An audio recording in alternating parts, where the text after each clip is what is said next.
Hi, everyone. This is Lauren Baker, founder of Search Engine Journal. With me, we have a special SEJ marketing think tank with our partners Adzuma and Sal and Pun from over in the Adzuma offices in the UK. Guys, please feel free to say hi to our attendees. Hi, everybody. Sal here. Great to be with you. I've spent the vast majority of the time helping companies leverage technology to unlock new opportunities. First of head of commerce at O2, which is a telco here in the UK, bringing new digital solutions to over 2 million businesses. And then at Google for several years, helping companies navigate and leverage Google solutions. Now I'm head of partnerships at Adzuma, where we help develop marketing solutions, providing every business with a chance to thrive in the digital world. The nature of my role means I'm always locked in to the latest trends, so hopefully I'm able to share some of these useful insights with you today. Pun? Hey there, guys. Pun here. So I used to be the former head of paid search actually at PhD Media here in the UK. So my background's a lot more digital marketing focused. Currently, I'm the head of innovation at Adzuma, where my role entails learning about what's actually going to be happening in the future, how people need to interact with marketing technology, and then from there, actually trying to find the best solution for all of you guys out there. Great. Thanks, Sal. Thanks, Pun. Before we get started, I'm going to go ahead and do a little bit of housekeeping just to let everyone know how today's presentation will roll. And then Pun and Sal will be taking over. Basically, we're going to be doing a presentation Adzuma is on just the 5 PPC trends to be ready for with your planning for 2020. We're almost at the end of October. We have 2 months left in the year. So now is the perfect time to get planning for any trends or predictions moving into next year. And they have some great information for all of us, not only for PPC practitioners, but for search marketers as a whole.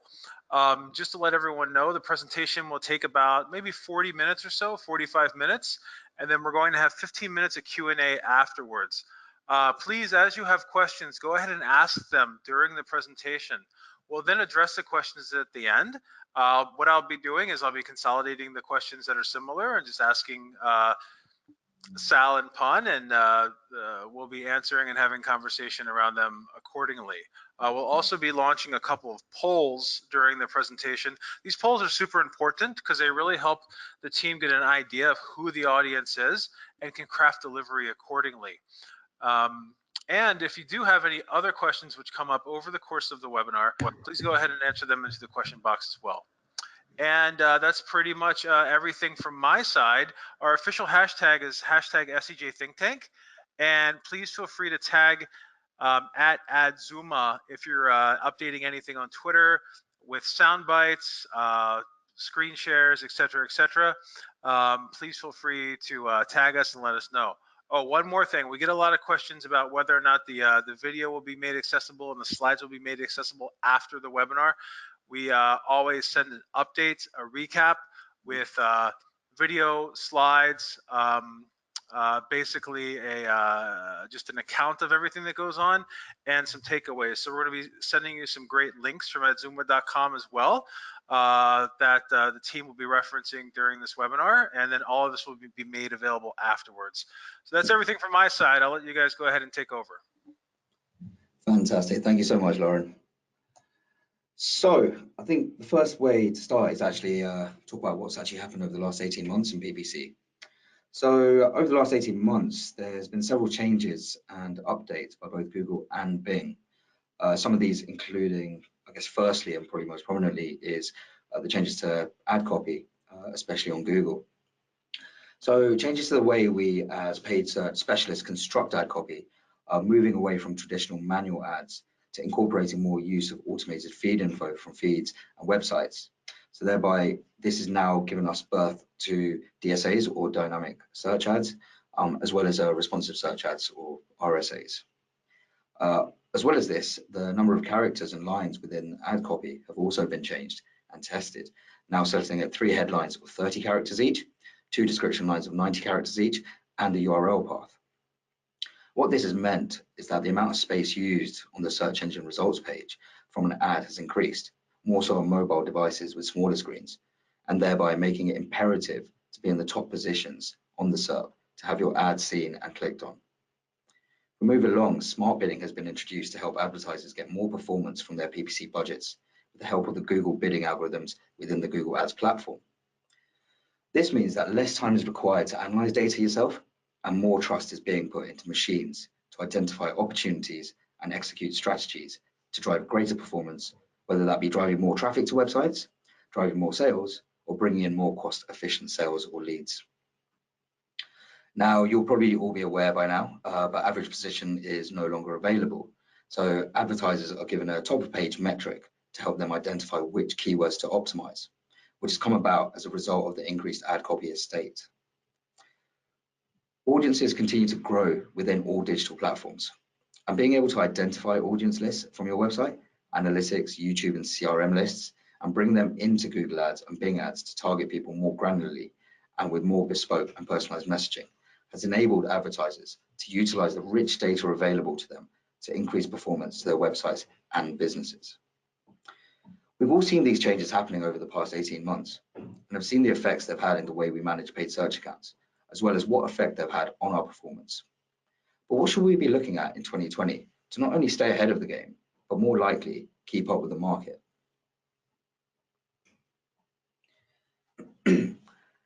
As innovation in digital marketing continues to grow at an exponential rate, we're going to be seeing more and more new entries to the industry from a plethora of digital channels and platforms.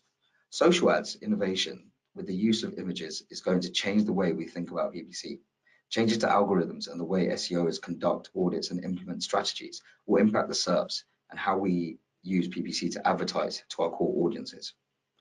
Voice search has been talked about for a few years now, but what does it actually mean for PPC? All of these new innovations have been born from other industries and are making their way very, very quickly into the world of PPC.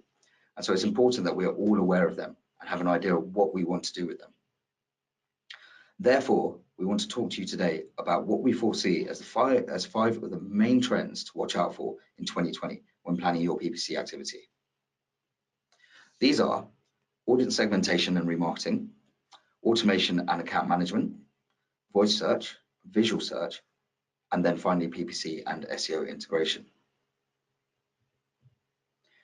So let's move on to the first trend, which is audience segmentation and remarketing. So currently, audience segmentation is based on taking a group of people who have interacted with you online, either on your website, on your CRM database, or through your YouTube channel or one of your other social media channels. These people are then segmented based on what URLs they've visited on your website, how they've interacted on your site, whether they're purchased or not, what videos they've watched, and then they're placed into buckets to serve specific ads to based on how they interacted with you, or to increase or decrease bids on to make sure you're more or less prominent to them based on the value you've derived that they have on your business. Although it seems very in-depth, this is still the most basic way to use audiences. However, as we gather more and more data on our customers and audiences, we can begin to break them out into specific buckets and thereby make our messaging even more personalized and make our bidding strategies more informed based on specific data points. What type of user are they? Where did they leave your site? Did they purchase with you? Did they not? Secondly, what are your audience interested in? What age and gender are they? What demographic group do they fall under? What are they searching for and browsing for? How did they find your product? What device are they on?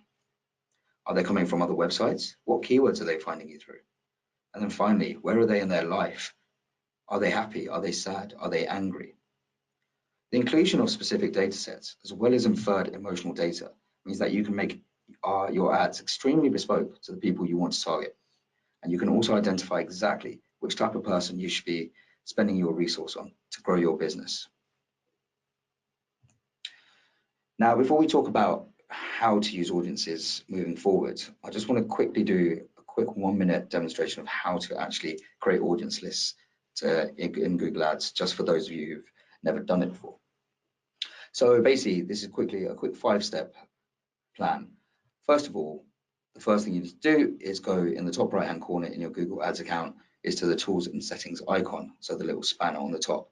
And when you click on that, you'll see that in the shared library column, there's a link for Audience Manager. So you click on that. Once that's been done, step 2 is to actually click on the circle with the blue circle with the addition sign in there. This allows you to then start creating your remarketing lists. Once there, you'll have a drop-down menu of where you actually want to create your lists from. So this could be lists that you want to create from people who have visited your website, people who have used your app, people who have viewed your videos or commented on your videos, or a link to your YouTube channel, or customer lists from your CRM database. Once you've selected one of those, you can then start actually creating your list based on the people who have interacted from each of those points. And then step 4, to actually create your lists, first of all, you need to name your audience. So for example, if you wanted to create an audience list to negate people from seeing your ads because they've already purchased from you and it's a one-time product, then you can call the list negative targeting. Then you actually want to look at how you want to create the lists. In this example, I've chosen website visitors. At the first point for list members, you want to actually look at what kind of people you want to come into your list. Here I've chosen visitors of a page. So then it'll ask me what URLs these people should be coming from. So in the visitor pages, I can then put either specific URLs, I can put a broad URL, or just a top level domain with a subdomain, and then it will collect the list from anyone who's visited any of those. Obviously, the more strings you put in, the more granular you can be and the more bespoke your list can then become. Once you've done that, you can then also look at how long you want the membership duration to be. So for any products that are fast moving, so especially for FMCG or big retailer companies, you'd want a very short membership duration, because the length of time between someone researching and purchasing the product is a lot lower. If it's a more long-term purchase, such as a car or a holiday, people are going to spend a bit more time wondering how much research to do and whether they should do it. So therefore, you want the cookie length to be a lot longer. Then after that, you click on Create Audience, and that's your audience created. And then the final step is actually assigning your audience to a campaign or an ad group. So first of all, on the left-hand side of your Google Ads account, when you see the links on the left, click on Audiences. Once you're in Audiences, there's a blue circle with a pencil inside. So this is where you can edit your audiences or choose where they should be. So click on that, and then you get this screen on the right where it says Edit Audiences. So here, the first drop down, Add To, you can either choose a campaign or ad group. Once you've chosen which level you want, on the right-hand side, you can then choose which campaigns and ad groups it actually goes into. And then you have 2 options, targeting or observation. Targeting would be for if you actually wanted to change bids specifically, then you'd want to target them. If you wanted to just do observation and get reporting off the back of it, then you can just do observation to begin with, get that data back on the different audiences, and then click Save. And then your audiences are into your campaigns and ad groups. So now that we've covered that bit, what do you actually need to do? So how do you take advantage of this in 2020?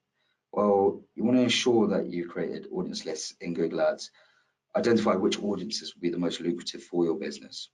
And then you really want to start breaking these down based on the data points we discussed earlier, which is when you can then start splitting budgets specifically towards the people most likely to bring you sales.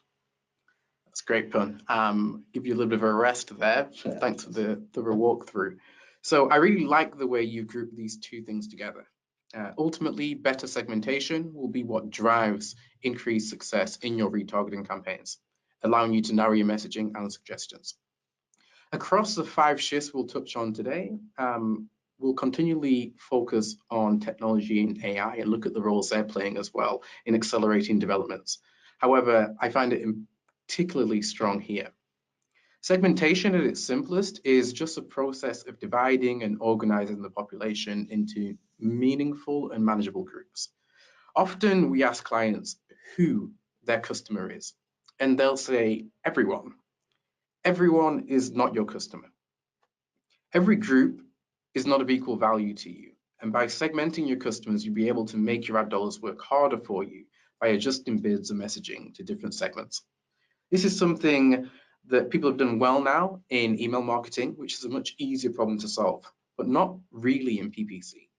However, 2020 will be the year this carries over as customers increasingly expect you to have better knowledge of them as a consumer and are ever more confused when brands miss the mark. Previously, the difficulty was mainly down to complexity of taking a data-driven approach to segmentation.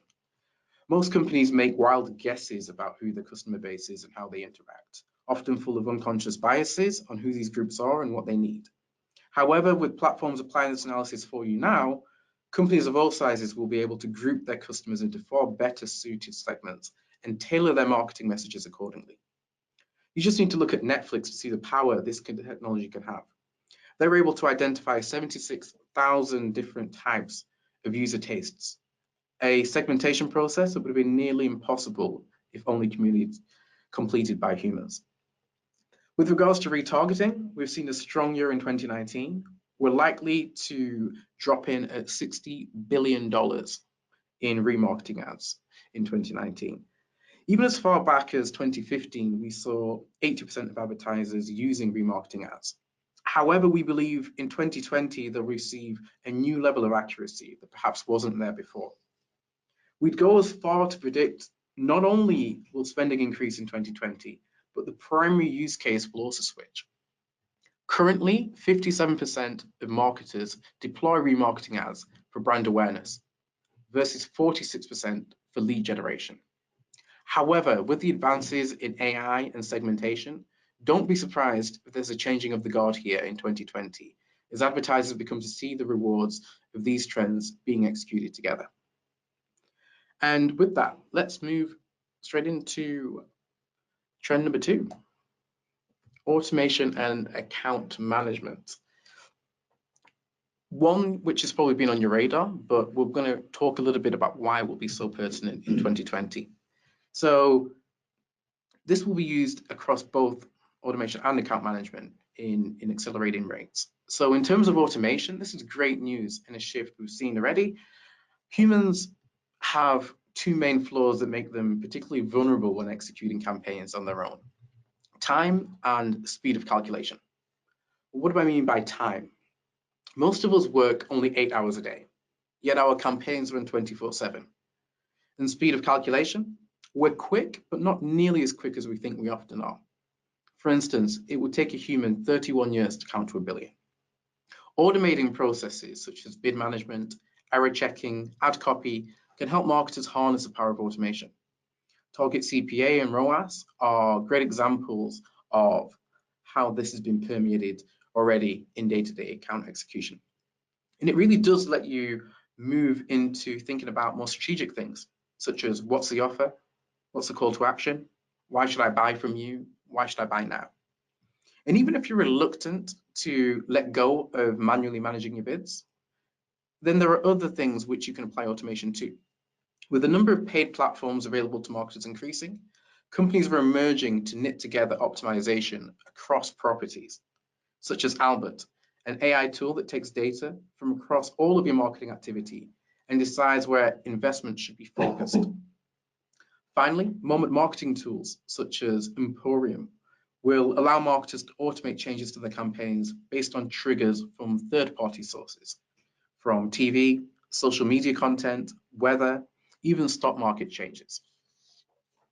For actual account management, expect more and more efficiencies to surface here in 2020, allowing you to win back crucial time, particularly in the area of reporting.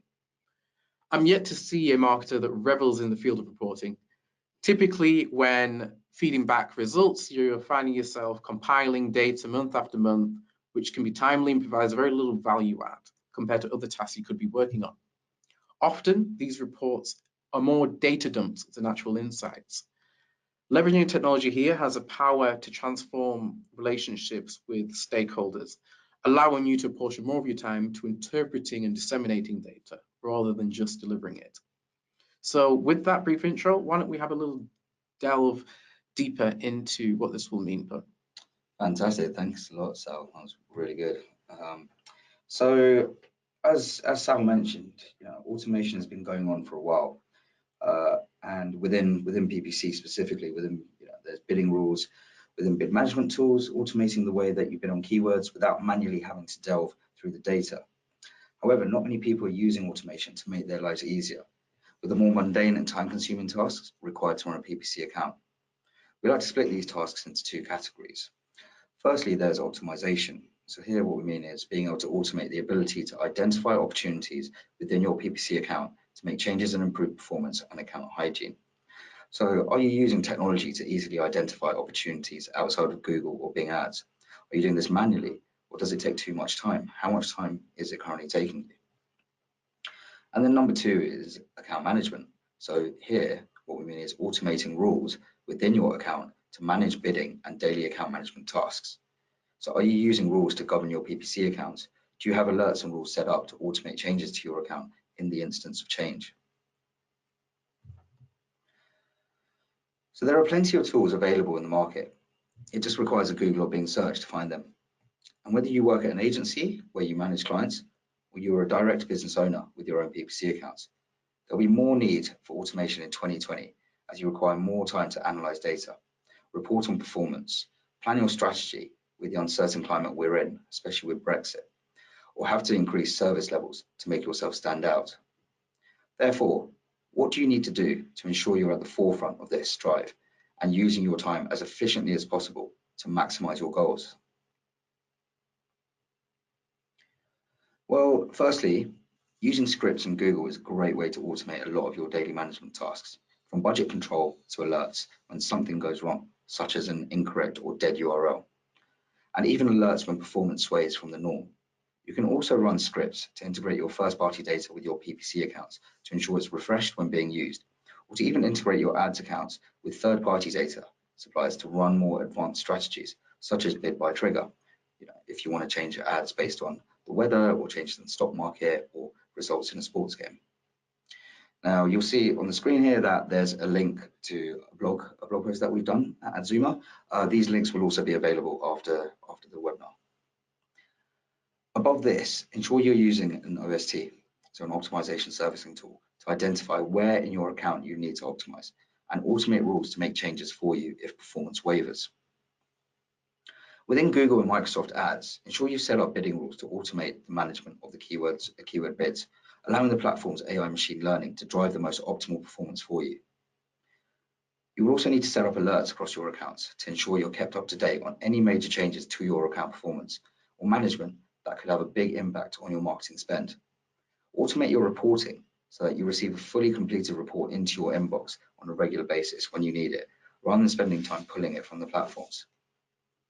We mentioned smart campaigns earlier at the beginning, and you should be testing these to see if the amount of data you can generate is enough for the Google algorithm to optimize your campaigns to maximize your KPI delivery from your paid search activity. This will all give you more time to analyze your data and plan your strategy to maximize business performance. Now, as Sal mentioned at the beginning of this section, there are many ways to automate tasks and strategies within your paid search campaigns. Here, I'm just going to briefly talk about a couple of these that we've done with clients of ours. Unfortunately, we can't name the clients due to NDA restrictions, but you'll get the gist of it from what we say. So the first one is when we used a OST, so optimization servicing tool, to actually reduce the time spent optimizing. Usually, we found that at least 30 to 40% of time is spent on identifying optimization tasks and then carrying this out. By using an OST, we're actually able to half this. So only 15% of time was being used, which saved a lot of time for the guys to actually then spend on analyzing the data and to actually look at different strategies within both PPC and other channels. And the other one I wanted to talk about was using a moment marketing tech. So this is where automation really worked when we tried to look at different triggers that could help change PPC ads. In this case, it was based around weather, and we were able to make changes to the PPC ad copy whenever the weather went above or below a certain degrees. Within this actually helped us drive ROI by 22% because we were able to increase our bids on our keywords when the time was optimal for people to purchase the product. And with that, I'm now going to pass it back to Lauren to conduct the first of our polls. Thanks, gentlemen. So I'm going to launch the first poll right now. Fairly simple. Which of the following do you have the most issues with in terms of automating tasks? Please select one of the following. A, Google Ads, B, Bing Ads, or C, Facebook ads. So we try to get about 80% of all attendees voting on this. Again, this is the most issues. So try to find the one that gives you the most pain at the end of the day with automation. Google ads, Bing ads, or Facebook ads. We've had 60% of you vote. Fairly quick poll. So I'm going to count down. 5, 4, 3, 2, 1. Okay, this is your final chance. Closing the poll and sharing results. So it looks like Google Ads has the most, or folks have the most issues with automating tasks on Google Ads, followed closely by Facebook, and then Bing at 20%. So Google Ads at 48%, Facebook Ads at 32%, and then Bing Ads at 20%. Back to you all. Fantastic. That's interesting. Looks like Bing's finally winning at something. Great. Thanks for that, Lauren. So now we're going to move on to section 3, which is one of the most anticipated ones especially from us as well, and that's voice search. So the number of voice activated or used devices has grown unbelievably in the last 3 years. It's amazing to think at one point that Amazon Echo was the only mainstream voice control device on the market, obviously not including phones. Now, every tech company on planet Earth is pushing their own devices to market. And the number of voice control devices ranges from the humble mobile phone to tablets, computers, TVs, games consoles, and of course, home assistants. This means that the way people are interacting with technology is changing. Google has estimated that by 2020, 50% of searches will be voice activated. Just let that sink in for a moment. The way people are interacting with technology is becoming more conversational. They're treating technology as a friend, as a human being, and the technology is doing everything for them. Therefore, why shouldn't they feel that they can talk to it normally? Absolutely. I know I talk to my Google Home Mini very personally, I guess. But it isn't surprising, Pun, this stat that 50% of all searches are coming from voice, particularly with the popularity of smartphones and integrated virtual assistants, whether Siri, Google, Bixby. There's been an explosion in voice search queries. As of Q1 2019, 42% of the worldwide online population had conducted a voice search within the last month. This is further accelerated by the proliferation of smart homes, with over 66.4 million US adult consumers owning at least one speaker. And we're not expecting this trend to go anywhere. Once you have one of these smart speakers, it's likely there for a long time. It's not something you need to switch out every year or so, which is probably why Gartner are estimating around 30% of all searches will be done without a screen by 2020, which is basically now. And you'll need to look at the data on AI to understand where this will go in 2020 again. So 71% of all AI technology is employed for the purposes of voice recognition and personal assistance. And it's not just a flurry of stats. We're seeing these investments begin to churn out real economic output. According to OC&C Strategy Consultants, last year, voice commerce sales reached $1.8 billion. And that's impressive, but what's more impressive is their prediction that this figure will grow to 40 billion by 2022. Generally in the UK, we're seeing use cases expand. Breaking down figures here, we see that sophistication isn't quite there yet. In terms of what people are using these technologies for, 54% are using it for general information, 33% for the weather, 30% for alarms, and 29% for music. However, with the improvements in voice detection and search comprehension, we'll see a new wave open up for complex queries to be performed successfully most of the time. And it's amazing to think how far voice has come now. But I guess the question here is, what does this mean for PPC? Well, It means that the search terms that trigger ads to appear are going to change. They'll be longer, more conversation and question based, and will probably have more tokens in them than we are currently used to targeting. Obviously, we're still quite a long way away from seeing paid search within voice, but even for the SEOs out there, this is one that you're definitely going to have to start thinking about. So what does this mean in terms of what we should be doing about it? Well, this means that when you're creating paid search campaigns, think about how you set them up. You will need to add more long tail and conversational phrases into your targeting. And you'll need to analyze the data from these terms closely to examine how people engage with you through voice search versus normal text search. Create separate campaigns for these terms, analyze the data separately, and test out different ad copy. Make ad copy more conversational as well as your landing pages, and make it as easy as possible for someone to find what they're looking for by linking your ads to the most relevant landing pages possible. Or create new content that will help the conversational tone of this new era of voice searching.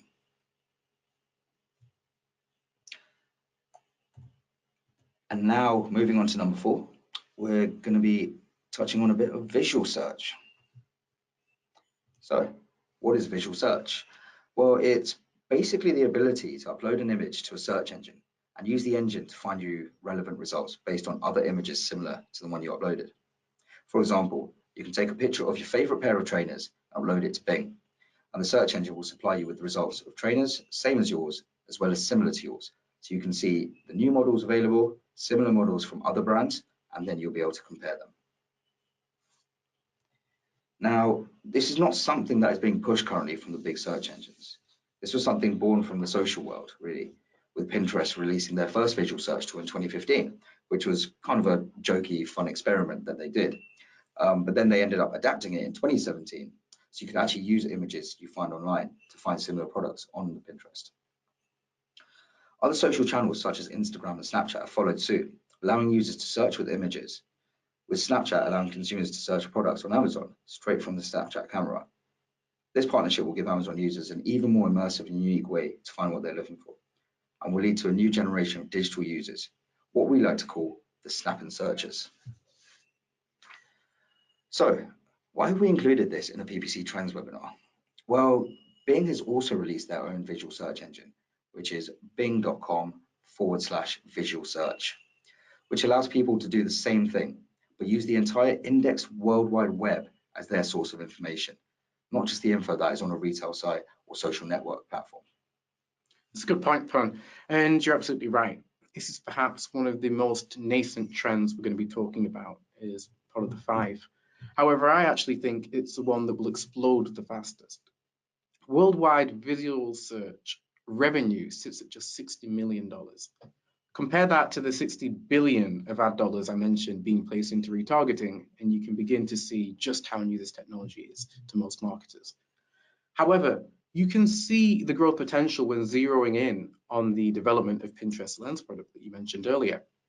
In 2017, there was a total of 250 million searches used with Pinterest Lens. A year later, that figure doubled, actually 140% to 600 million, which we expect to also double again this year. I truly believe that future generations won't know the feeling of seeing something they like and not instantly knowing where to get it from or the price. Perhaps I'm somewhat biased on this one.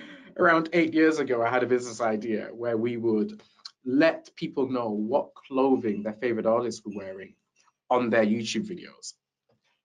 The technology was nowhere near ready then. However, a vision like that could certainly be made a reality today with today's technology. In fact, it is actually readily available as a product.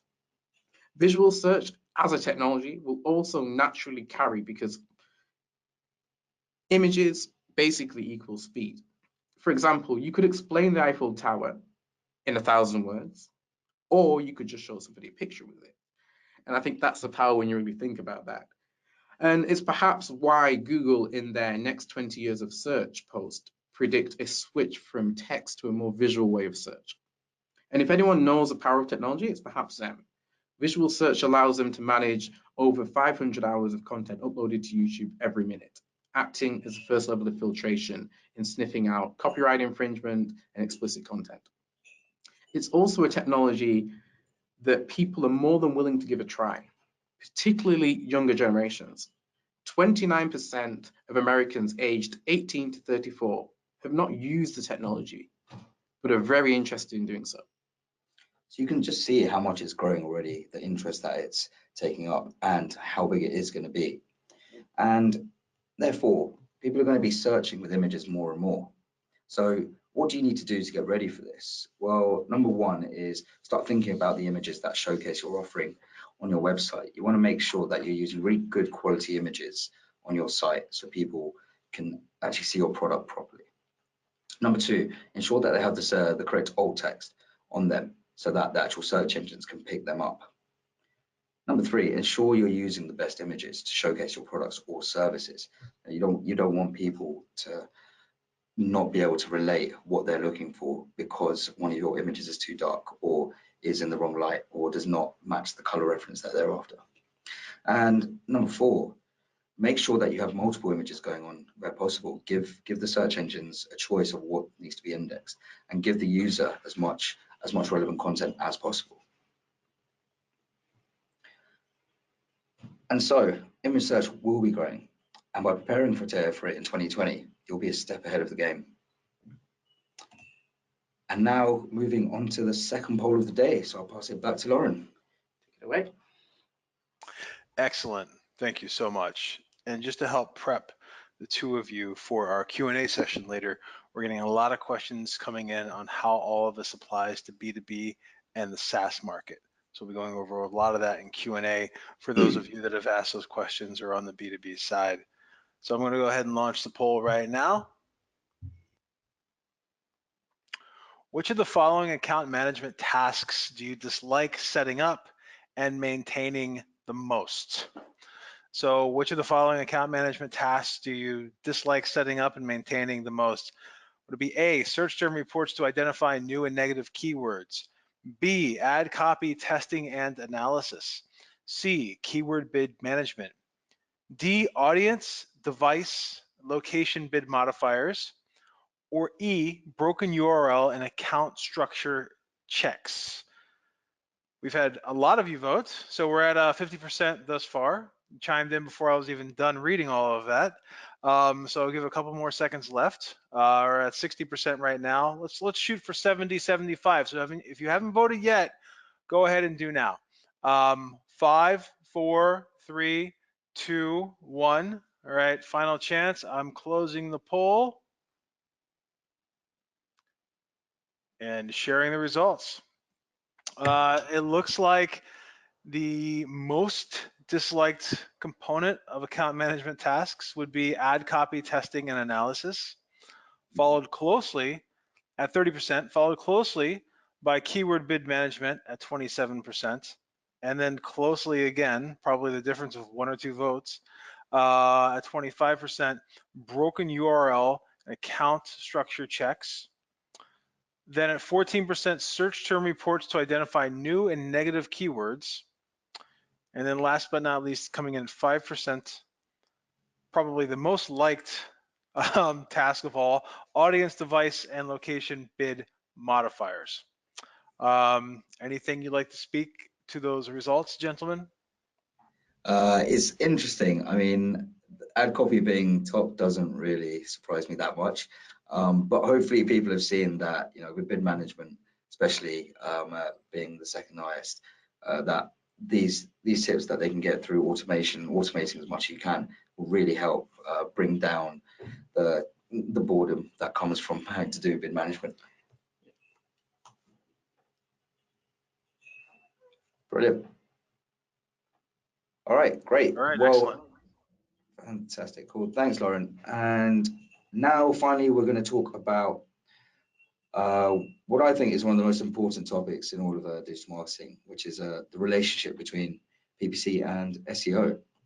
So this is something that has been looked at for since PPC and SEO started, but it's been a tough nut to crack, mainly because although both disciplines are advertising on the same platforms, they require different skill sets and also target people very differently. So SEO is very much a keyword-based discipline, meant to get pages to rank higher on SERPs and drive traffic to websites.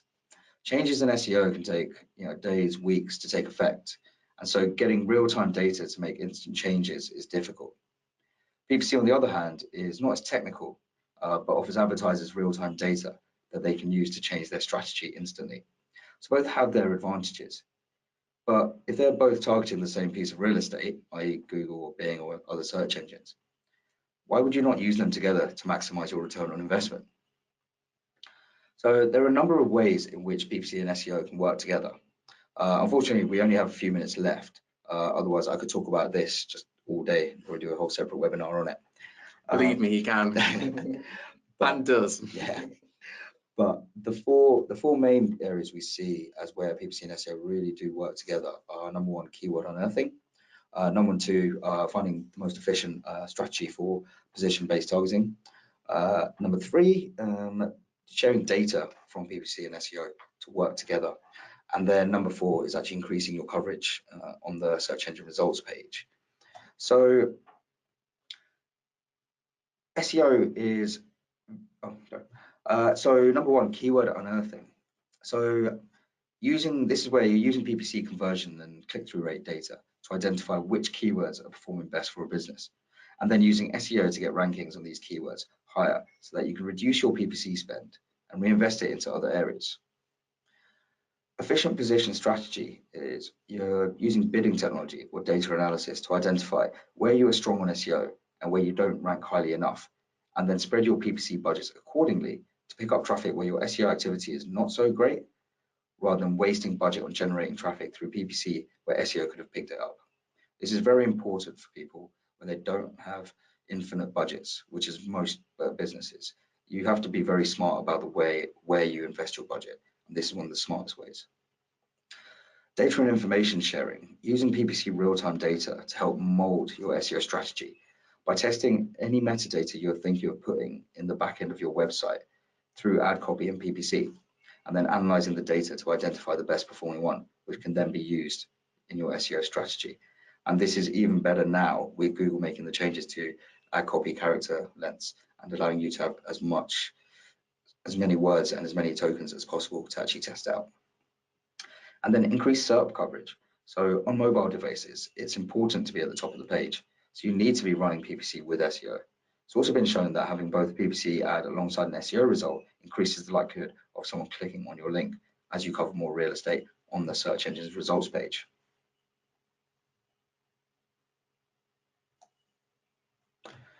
So I'm just going to quickly talk to you about another example of a user case, this time using PPC and SEO together.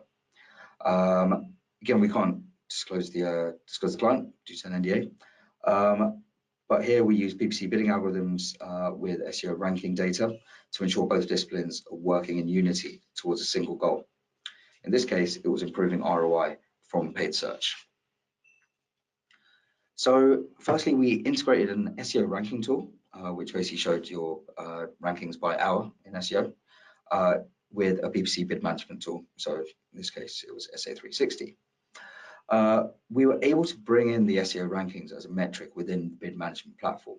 So this allowed us to actually use the SEO ranking numbers within our bidding rules for PPC. So rather than having to rely on just conversion data or click-through rate or click data or CPA or any other metrics you'd find just in paid search, we are able to actually say, we want to bid up or down on this PPC keyword based on the same keyword having whatever SEO ranking it had. So on brand terms, we reduced the PPC bids by 50% if the SEO ranking was better than 3. And we increased PPC bids by 20% if the SEO rankings were below 6. For all other SEO rankings, we kept PPC bids the same. By showing less on PPC for terms we were appearing highly on for SEO, we were able to save 15% of the overall PPC budget. We were also able to drive more efficient sales through the websites by allowing people to use the SEO links more, so not having to pay for these clicks. We then reinvested the saved budget into more generic keywords at the top of the funnel to unearth new terms to target and target people further up the funnel, which actually resulted in an additional 12% incremental revenue from PPC that we wouldn't have otherwise generated. So overall, the cost of this integration was only 26% of the total benefit gained from running the cross SEO and PPC strategy. So there are massive gains to be had here by running both together. And just before we finish, there's one more thing that we want to talk about.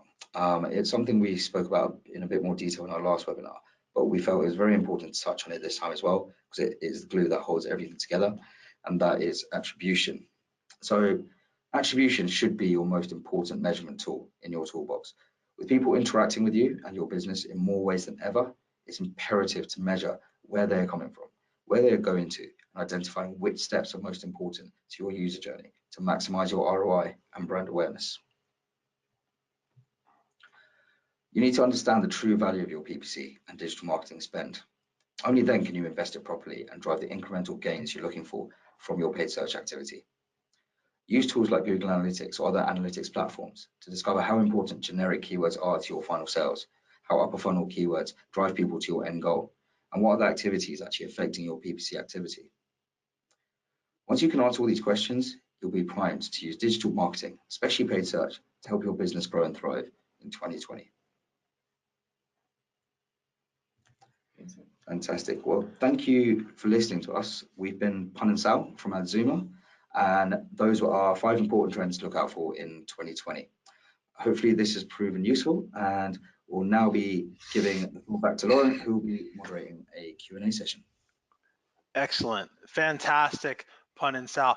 I'd just like to let you know that that final segment on SEO and PPC brought about a lot of different questions asking if you'll be doing a future webinar on integrating SEO and PPC efforts. So maybe something to think about from a content perspective in the future. I think it got a lot of interest on the end there.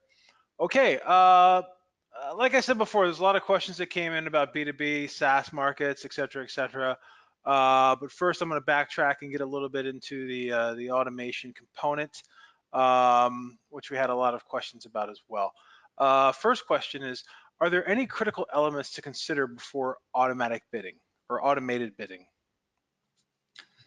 Very good question, actually. Really, really good question. It's something I thought about a lot before starting to do automated bidding. I think one of the biggest things, probably the most important thing you have to think about, is the actual foundation of your account. So automated bidding is only as good as the information you put in, and that also includes the starting point for keyword bids that you're going to start with. Now, if you're paying 20-30% more on your bids than what you should be paying, because either your account structure is not optimized properly or because you're typing the wrong keywords, the machine is going to take that, and that's the base it starts from. Therefore, before you even start doing any automated bidding, make sure you have a really, really solid account structure in place. Make sure that you've tested and make sure that you've found the lowest CPCs that you can do through manual optimization, and then from that point forward, you can then automate your bids, just giving you much stronger performance and being able to outperform the market. Excellent, excellent. Thank you.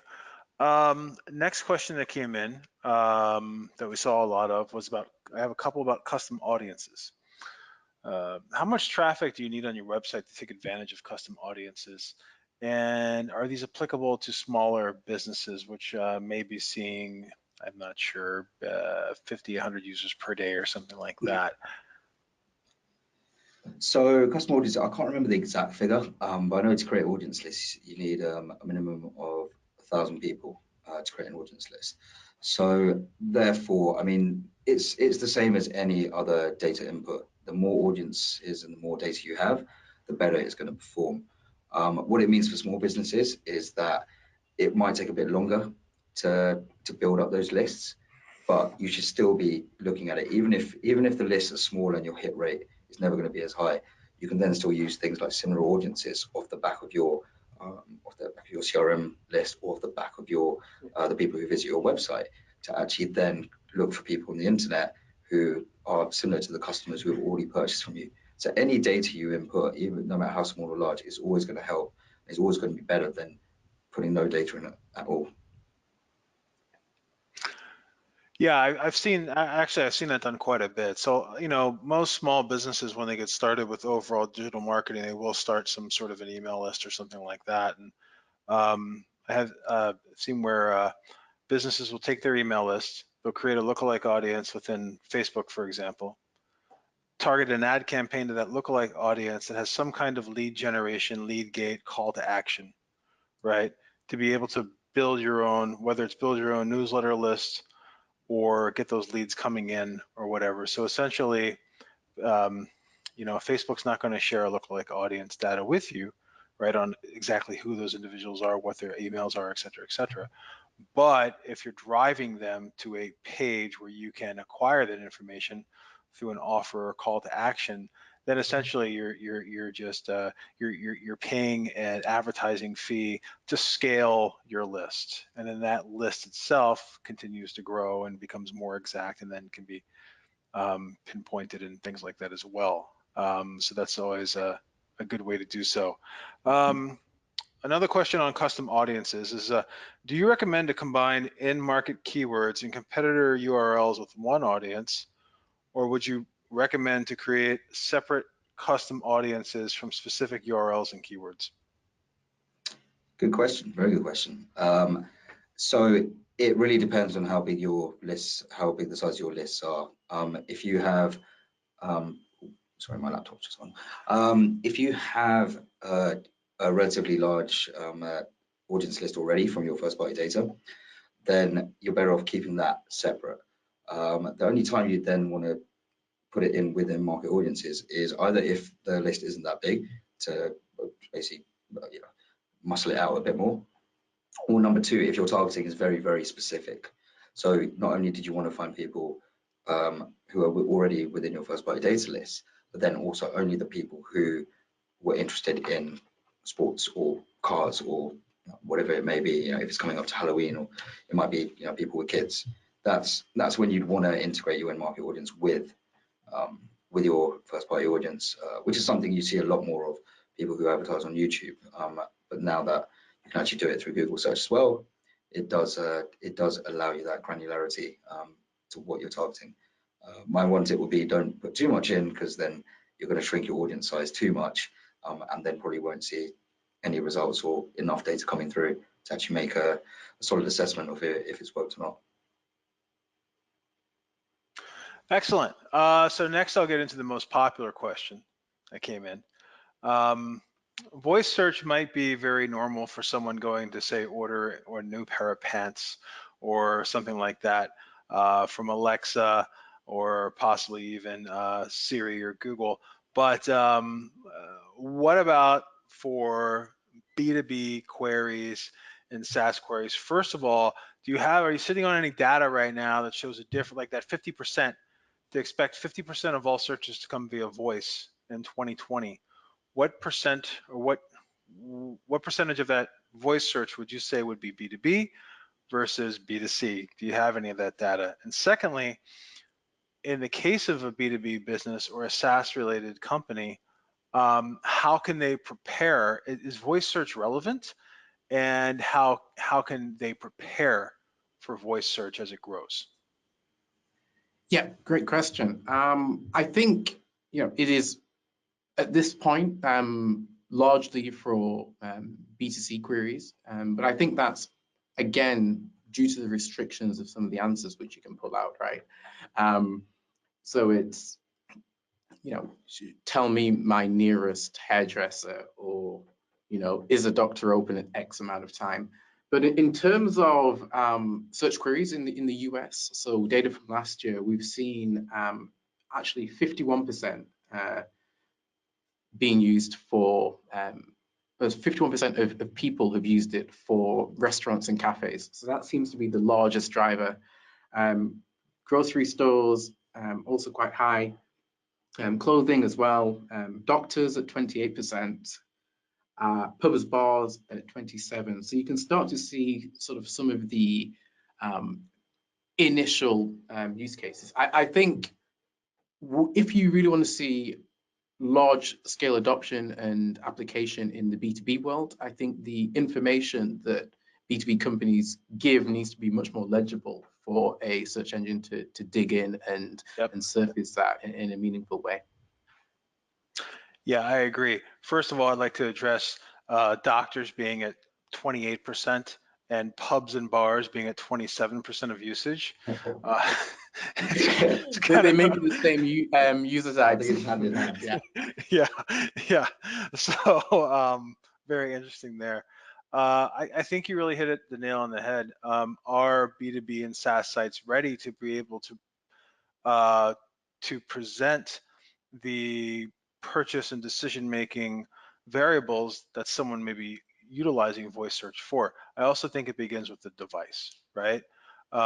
Most SaaS or B2B oriented, at least with my personal experience, most sites that I work with that are in the SaaS or B2B space, there's a higher percentage still of the traffic is desktop oriented.